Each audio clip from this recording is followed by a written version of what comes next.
वैद्यकीय अधिकाऱ्यांनी आश्वासन हे दिलं की ह्या सदोष मनुष्यवधाला जे कोण दोषी असतील, या 2 मुलींच्या मृत्यूला जे कोण दोषी असतील त्यांच्यावरती योग्य ती कारवाई करण्यात येईल।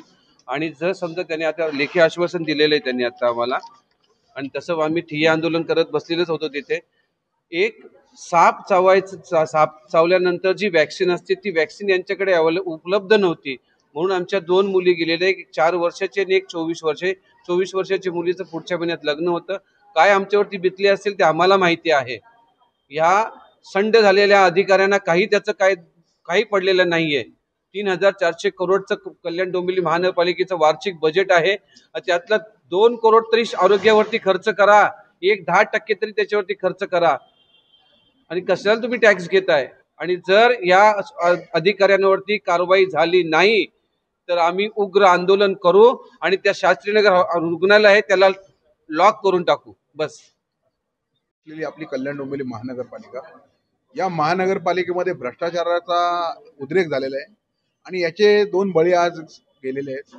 एक साधारण उपचार म्हणजे सर्पदंशासारखे उपचार किंवा कुठलेही नॉर्मल उपचार असतील तरी ते उपलब्ध नाही आहेत। आज तुम्ही बघू शकता शास्त्रीनगर रुग्णालयामध्ये आरोग्य व्यवस्थेचा बोजवारा उडवलेला आहे। रुक्मिणीबाईमध्ये गेलात तर MRIच्या मशीनी धुळकाट पडलेल्या आहेत, व्हेंटिलेटर उपलब्ध नाहीत, कोट्यावधी रुपयाचे खर्च करून 700-500 कोटीचे रस्ते बनवायचे बॅनर लावतात, राजकारणाच्या मार्फत लावले जातात, पण आरोग्य व्यवस्थेकडे लक्ष कोण देणार?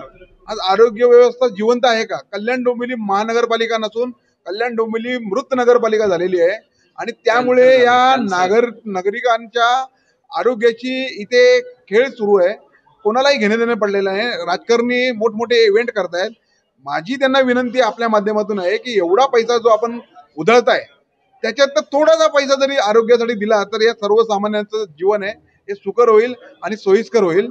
या आरोग्य व्यवस्थेवरती जर आता महापालिकेने लवकरात लवकर या दोषींवरती कारवाई नाही केली आणि चांगली आरोग्य व्यवस्था आम्हाला जर दिली नाही, व्हेंटिलेटर उपलब्ध केले नाही, MRI मशीन उपलब्ध केलं नाही, तर आम्ही या दोन्ही रुग्णालयाला टाळं ठोकू, महानगरपालिकेला टाळं ठोकू। ही आपल्या मार्फत आम्ही त्यांना एक चेतावणी देतोय। धन्यवाद।